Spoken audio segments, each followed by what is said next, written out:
countries should work more closely to combat common challenges and create new opportunities of prosperity, Professor Muhammad Yunus at Nikkei Forum. Bangladesh is taking preparation for smooth transition to democracy via a free, fair, credible and inclusive election, says Chief Advisor. Japan will take 1 lakh workers from Bangladesh in next 5 years. 2 MOUs signed between Bangladesh and Japan in Tokyo.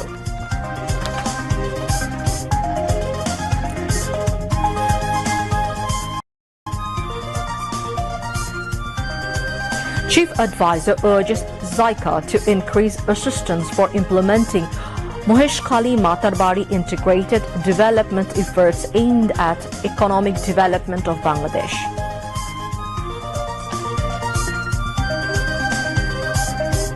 Bangladesh celebrates International Day of UN Peacekeepers through different events.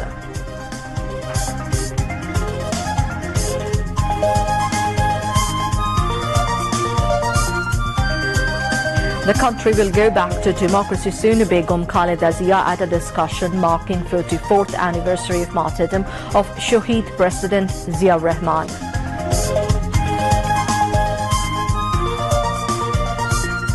Election Commission will take decision relating to Ashraq's oath-taking as DSCC Mayor Appellate Division.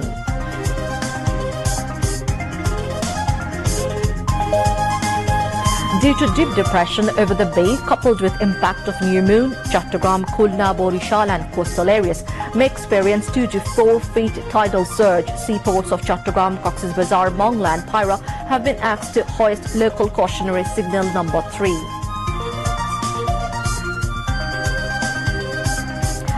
A U.S. trade court opines that President Trump has crossed the limits of authority in setting global tariff.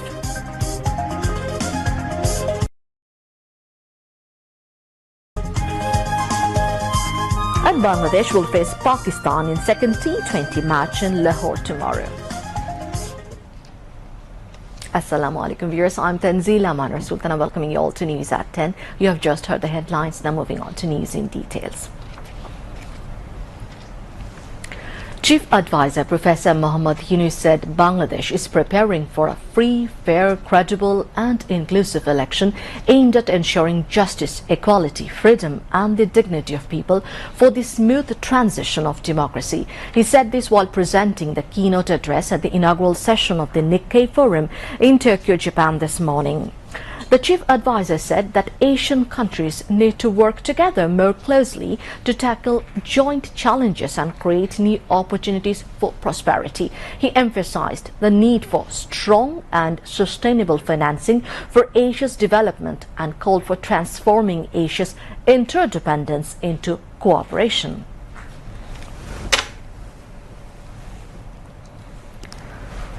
We are working hard to fulfill the dreams and aspirations of our people, to ensure justice, equality, freedom, and dignity of people, and prepare for a free, fair, and credible election, aiming at a smooth transition to democracy.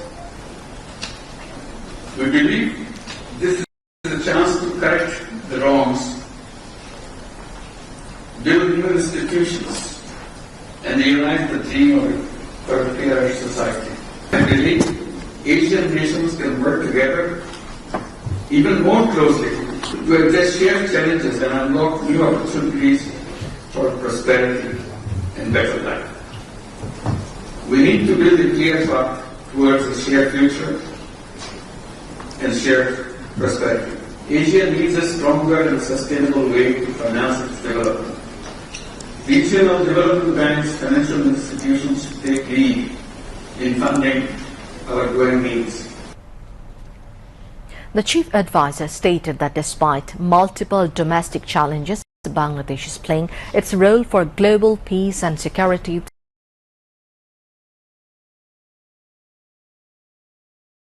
through participation in the United Nations peacekeeping mission. For humanitarian reasons, Bangladesh has sheltered over 1 million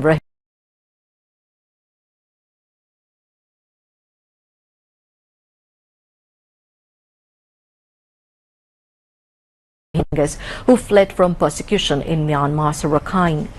Chief Advisor Professor Mohammad Yunus urged young people to transform themselves into job creators from job seekers by utilizing their capabilities. Despite multiple domestic challenges, Bangladesh is playing a role in contributing to global peace and security through participation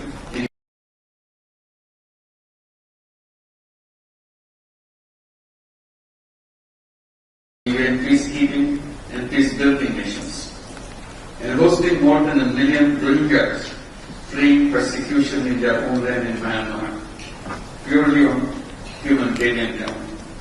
Yet the potential youth will shift from job seekers to job creators. Their creativity and energy should be at the center of our efforts. I always encourage young people, do not wait to find a job. Create one. Be an entrepreneur. You have all the strength, all the possibilities of being a successful entrepreneur. Every human being is born as an entrepreneur, not as a job seeker. Do not just seek a paycheck. Build something that solves a problem. Be a job creator and be a social business creator.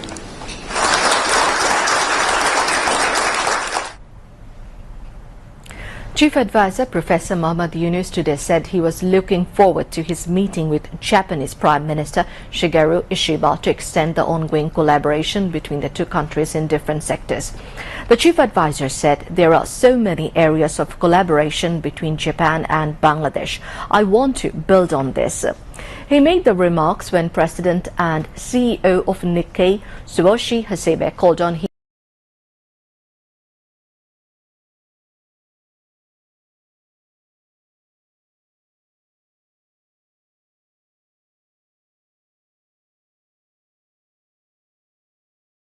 at the Imperial Hotel, Tokyo, ahead of the Nikkei Forum Future for Asia this morning. Hasebe thanked the Chief Advisor for attending the program despite his busy schedule. Professor Yunus said he was a regular visitor to Japan until a break due to the COVID-19 pandemic and thanked the Nikkei Forum for helping him make so many friends in the country. Japan will recruit at least 1 lakh workers from Bangladesh in the next 5 years to meet the country's growing workers shortage. Japanese authorities and businesses announced these plans to recruit manpower of Bangladesh while speaking at a seminar titled Bangladesh Seminar on Human Resources in Japan today. Bangladesh Embassy in Japan organized the event. In his speech, Chief Advisor Professor Mohammad Yunus said that the interim government of Bangladesh would do everything in its capacity to create the job opportunities for Bangladeshis in Japan. The Chief Advisor expressed hope that this gathering will open the door for Bangladeshis to not only work but to know Japan. This will open the door for Bangladeshis to come, not only work, so know Japan, wonderful country. So this is the beginning of that chapter, opening of that chapter. So that makes me extremely happy that we will do it together. That will be something, again, we'll remember together how we build this up, that relationship between two countries.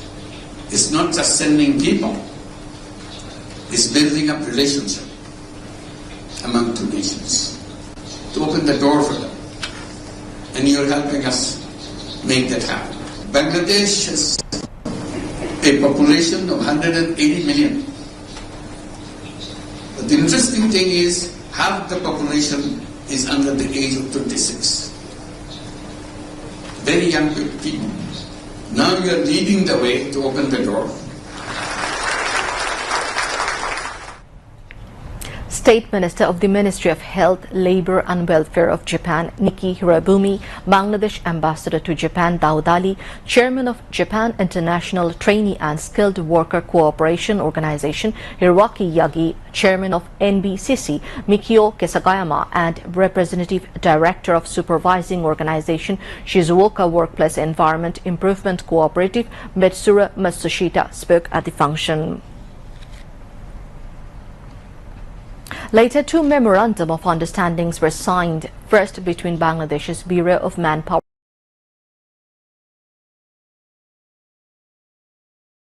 Employment and Training BMET and Kaikom Dream Streets KDS and second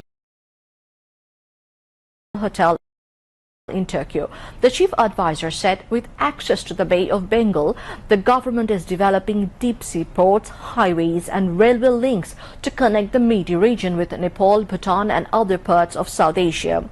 Professor Yunus said the interim government is now formulating a comprehensive master plan to transform the entire Midi region into a hub. Tanaka reaffirmed JICA's commitment to the media development but emphasized the need for accelerated decision-making to expedite project implementation.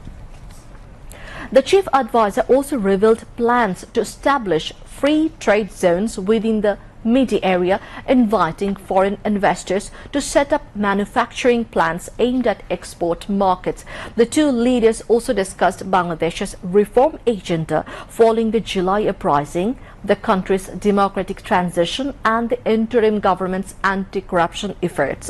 Professor Yunus confirmed that general elections are scheduled to be held between December and June, after which he plans to return to his previous work once an elected government assumes office.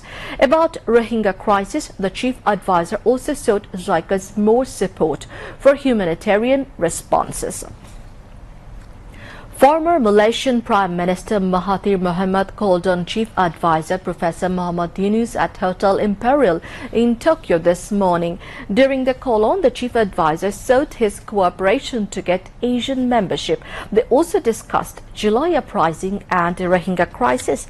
The Chief Advisor said that Bangladesh was thankful to Malaysia as the country employed hundreds of thousands of Bangladeshi people in the country in various sectors. Mahathir Mohamad said many Bangladeshis established businesses in Malaysia and were doing well as entrepreneurs.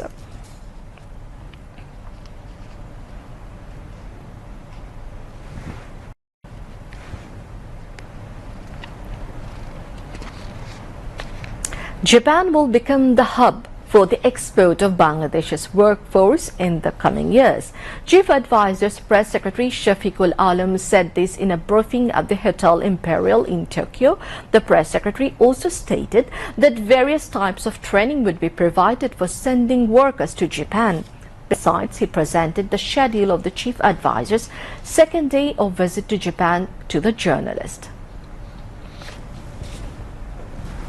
30th নিকি ফোরামে কথা বলেছেন উনি এশিয়ার যে ক্রাইসিসগুলো piece building এগুলো সবকিছু নিয়ে উনি আলোকপাত করেছেন এর পরপরই যেটা হয়েছে যে মাহাথির মোহাম্মদের সাথে ওনার একটা বায়োলেটারাল মিটিং ছিল বাংলাদেশ যে আসিয়ানের মেম্বারশিপের জন্য আমরা যে চেষ্টা করছি প্রফেসর ইউনূস তাকে আন্তরিকভাবে অনুরোধ করেছেন যে উনি যাতে এই বিষয়টা দেখেন এবং উনি যেন উনার যেটা যে স্ট্যাচার উনার যে সুনাম সেটাকে ইউজ করে বাংলাদেশের হয়ে কথা বলেন আজকে যেটা সবচেয়ে বড় আকর্ষণ ছিল সেটা হচ্ছে যে বাংলাদেশের জাপানের যে হিউম্যান রিসোর্সের উপরে একটা সেমিনার মিস্টার মিকিও ওয়াগাসায়ামা উনি সরাসরি বলছেন যে জাপান আগামী 5 বছরে যে সেমিনারটা বলেছেন আগামী 5 বছরে 1 লক্ষ লোককে নিবে কিন্তু যারা বাংলাদেশি যারা আছেন তারা বলছেন যে এই সংখ্যাটা আরো বাড়বে যদি আমরা ঠিকমতো আমাদের ল্যাঙ্গুয়েজ ট্রেনিং দিতে পারি আমাদের জনগোষ্ঠীকে এবং তাদেরকে মিনিমাম স্কিলটা আমরা ট্রেনিং করতে পারি তাহলে আমরা আশা করছি যে এটা সংখ্যা বাড়বে এবং এটা একটা ফ্লাড গেটের মতো ওপেন হবে এটা আমাদের জন্য একটা বিশাল opportunity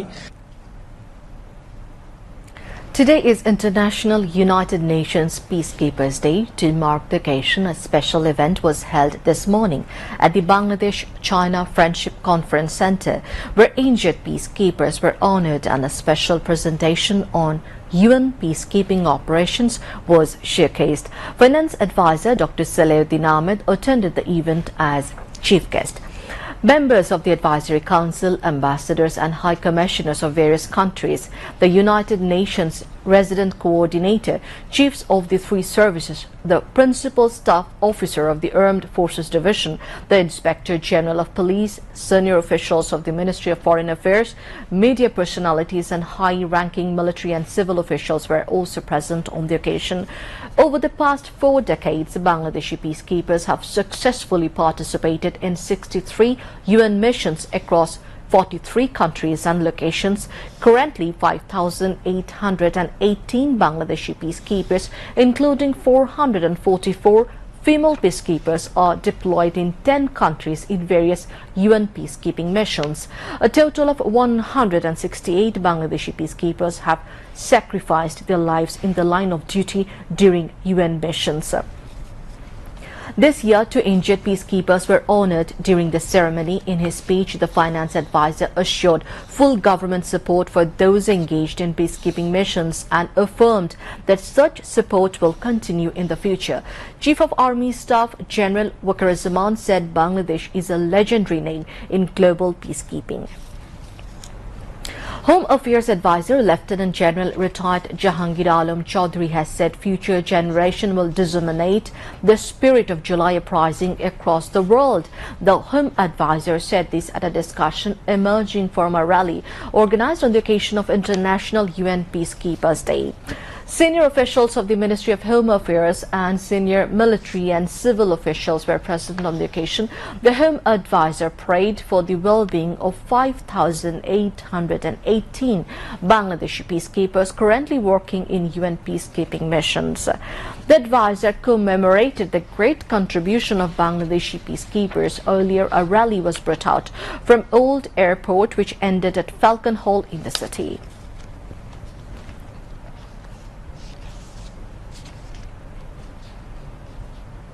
BNP chairperson Begum Khaleda Zia has expressed hope that democracy will be re-established in the country very soon. Begum Khaleda Zia was addressing a BNP discussion at Engineers Institution in Dhaka this afternoon. The discussion was organized to mark the 44th anniversary of martyrdom of BNP founder Shahid President Zia Rahman.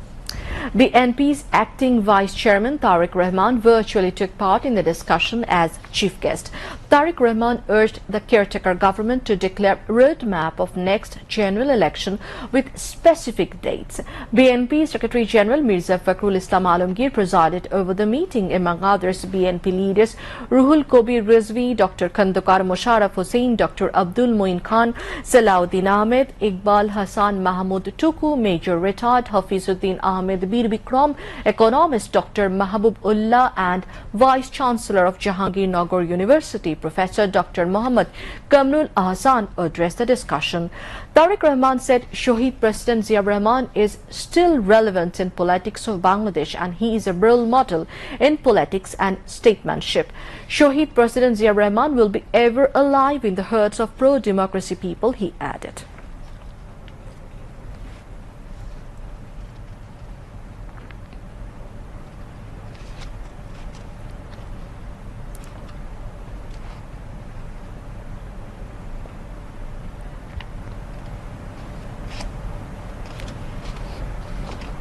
Solidarity, unity and humanity should be 3 key pillars of a national consensus charter that would help building a state of future.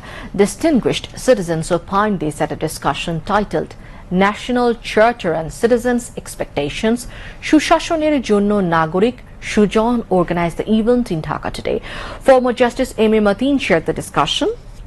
Vice President of National Consensus Commission, Dr. Ali Riaz, delivered the keynote address. He said, there is no alternative to universal national charter. The charter will make political parties more accountable to the common citizens.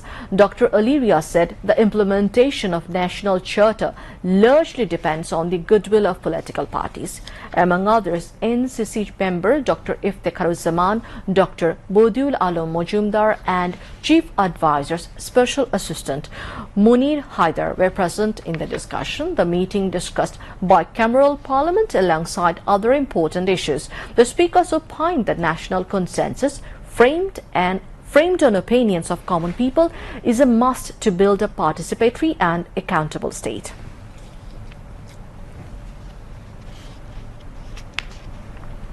The Appellate Division has stated that the Election Commission will make a constitutional decision regarding the swearing-in of BNP leader Engineer Ishraq Hussain as the mayor of Dhaka South City Corporation. This observation came today from a full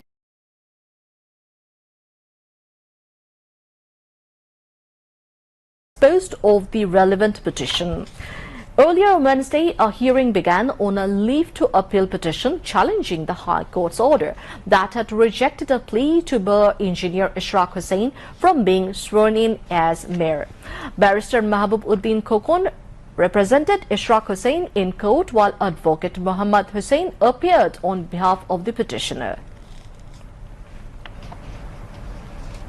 The High Court has scheduled 2nd of June for delivering its verdict in the sensational murder case of Major retired Sinha Muhammad Rashid Khan, who was shot dead by police in Cox's Bazar in 2020. The bench of Justice Muhammad Mustafizur Rahman and Justice S.M. Quddus Zaman today set the date after finishing hearing of both the death reference and appeals filed by the convicts against their death sentences. Attorney General Muhammad Asaduzzaman took part in the hearing for the state. Sinha was killed in police firing at Shamlapur checkpost in Teknaf's Bahar Chora on Cox's Bazar Marine Drive Road on 31st July 2020. To ensure a comfortable journey for passengers, Bangladesh Railway, as in previous years, sold advance train tickets for Eid travel this year. The advance ticket sales took place from May 21 to May 27, with Eid journeys beginning on May 31st. The railway authorities have nearly completed all necessary preparations for homebound passengers. To prevent trouble without tickets and avoid overcrowding on platforms, a 3-tier security checkpoint system will be in place.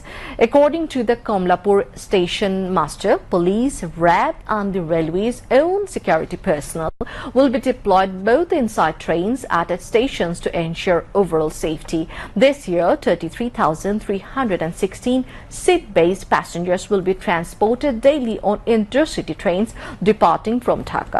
Over the 7-day Eid travel period, more than 233,000 tickets were sold, where 100% of them were online. During the 7 days, a total of 43 pairs of intercity trains along with mail, commuter and 5 pairs of special trains will operate daily from Dhaka. Railway authorities stated that just like during Eid al-Fitr, they aim to ensure a safe, smooth and on-schedule journey for passengers during Eid. Religious Affairs Advisor Dr. A.F.M. Khalid Hussain has said that 74,316 Hajj pilgrims have left Bangladesh for Saudi Arabia so far. He shared this information during a media briefing at the Ashkona Hajj camp in the capital this morning. The advisor said that the remaining pilgrims will reach in Saudi Arabia by 1st of June. He also informed that 12 pilgrims have passed away so far during the Hajj journey and 36 pilgrims are currently hospitalized.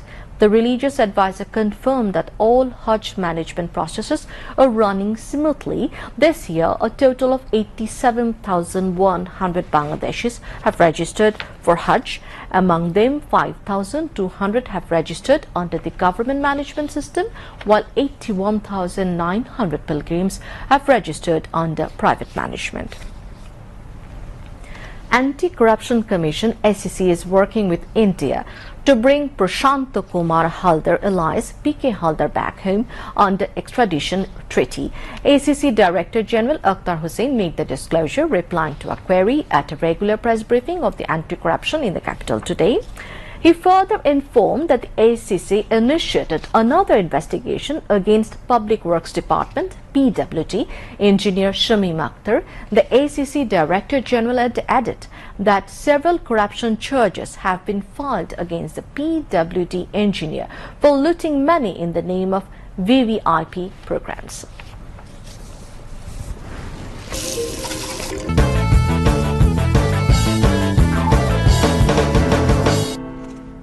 Moving on to international news. federal court has ruled that President Donald Trump overstepped his authority by imposing global tariffs in a major blow to a key part of his economic policies. The Court of International Trade ruled that an emergency law invoked by the White House does not provide unilateral authority to impose tariffs on nearly every country. The Manhattan-based court said the U.S. Constitution gives Congress exclusive powers to regulate commerce with other nations, and this is not superseded by the president's remit to safeguard the economy. Within minutes of the ruling, the Trump administration lodged an appeal.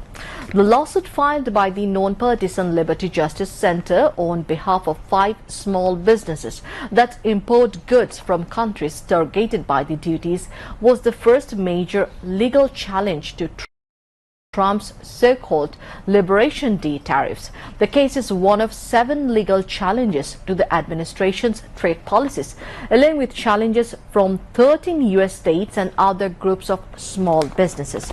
Global financial markets have been on a roller coaster ride since Trump announced the sweeping tariffs on 2nd of April, as some measures were reversed or reduced as the White House negotiated with foreign governments.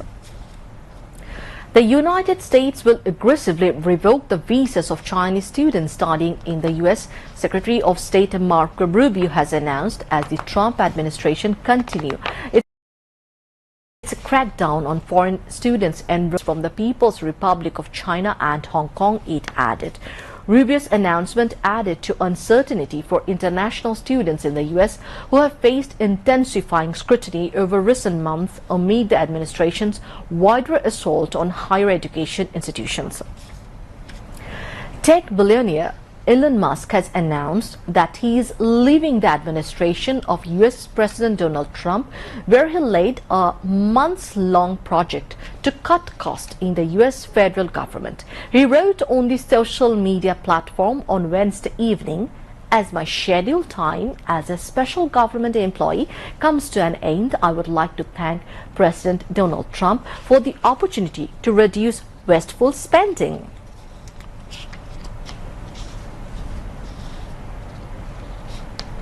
United States President Donald Trump has said that he told Israeli Prime Minister Benjamin Netanyahu to hold off on any strike against Iran to give his administration more time to push for a new nuclear deal with Tehran, as several rounds of talks have been held in Oman and Italy.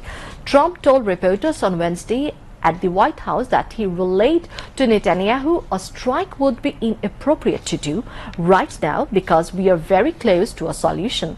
The Israeli leader has been threatening a bombardment of Iranian nuclear facilities. Iran has said it would respond with severity if any such attack were launched. In the meantime, Iran may pause uranium enrichment if the U.S. releases frozen Iranian funds and recognizes its right to refine uranium for civilian use under a political deal that could lead to a broader nuclear accord, 2 Iranian official sources told the Reuters news agency. The sources close to the negotiating team said on Wednesday that a political understanding with the United States could be reached soon if Washington accepted Tehran's conditions. The sources told Reuters that under this arrangement, Tehran would halt uranium enrichment for a year. Israeli attacks on Gaza have killed at least 55 people so far today, including 23 killed in an intense wave of strikes on central Gaza's Bureij.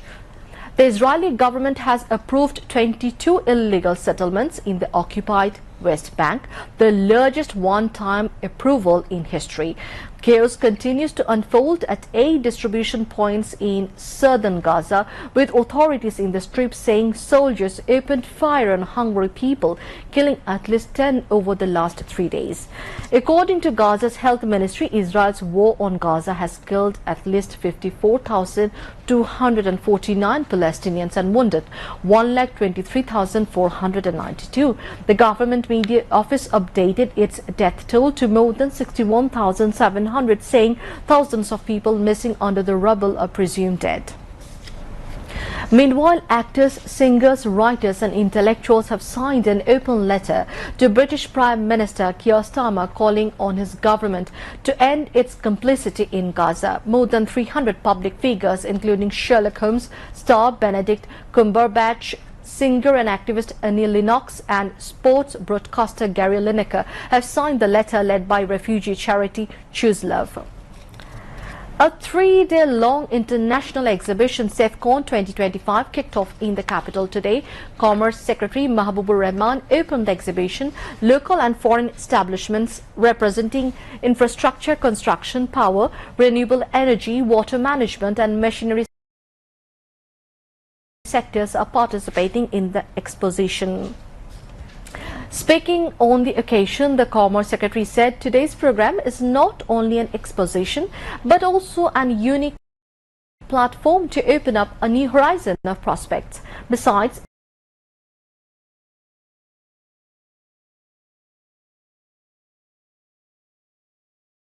it has portrayed sustainable technology and new dimension of infrastructural development, he added. SafeCon 2025 will remain open for the public from 10 a.m. to 7 p.m. every day till May 31st. Moving on to news on weather.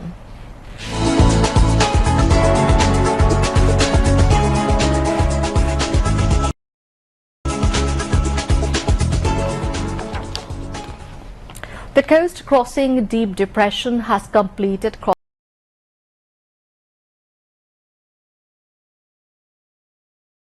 over Shatkhira and adjoining area.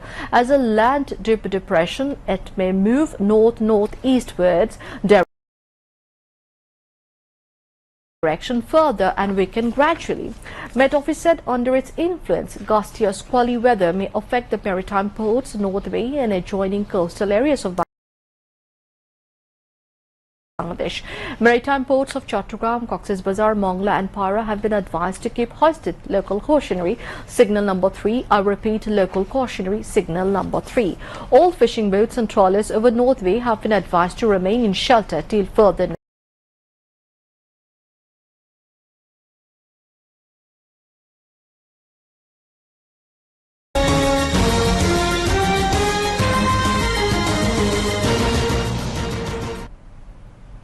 Bangladesh will face Pakistan tomorrow in the second T20 match of the 3-match series in Lahore. The match will start at 9 p.m. Bangladesh Standard Time at Gaddafi Stadium. In the first match, the visitors lost to the host by 37 runs and are trailing the series by 1-0.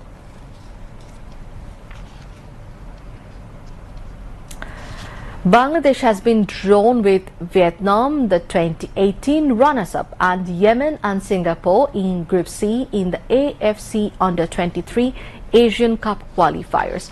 The draw for the qualifiers was held in Kuala Lumpur, Malaysia today. The 44 teams of Asia were divided into 11 groups with the champions playing directly in the final round.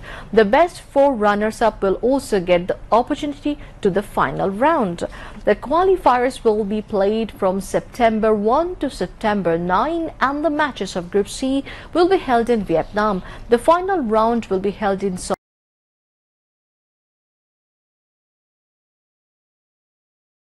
Saudi Arabia in January next year. To end the bulletin, headlines once again. Asian countries should work more closely to combat common challenges and create new opportunities of prosperity, Professor Muhammad Yunus at Nakhei Forum. Bangladesh is taking preparation for smooth transition to democracy via a free, fair, credible and inclusive election, says Chief Advisor. Japan will take 1 lakh workers from Bangladesh in next 5 years. 2 MOUs signed between Bangladesh and Japan in Tokyo.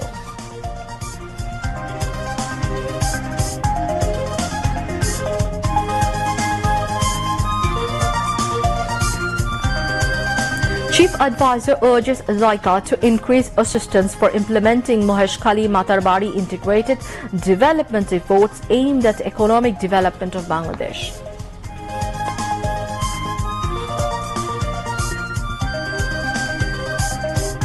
Bangladesh celebrates International Day of UN Peacekeepers through different events.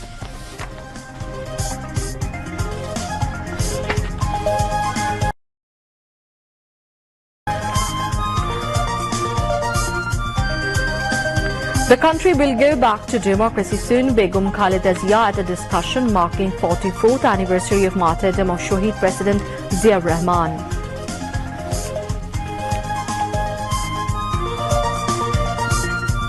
Election Commission will take decision relating to Ishraq's oath-taking as DSCC Mayor, Appellate Division.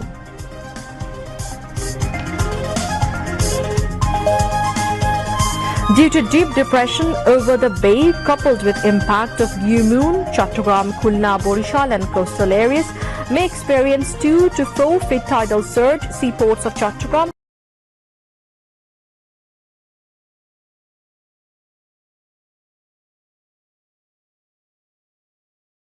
Cox's Bazar, Mongla and Pyra have been asked to hoist local cautionary signal number 3.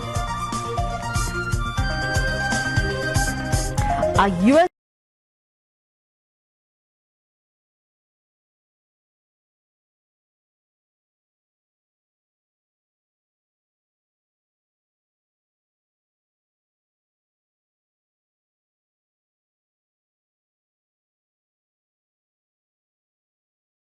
Trade Court opines that President Trump has crossed the limits of authority in setting global tariff. And Bangladesh will face Pakistan in second T20 match in Lahore tomorrow. And that's all from the newsroom for the moment. Thank you for staying with us, and we invite you all to watch our next Bangla News at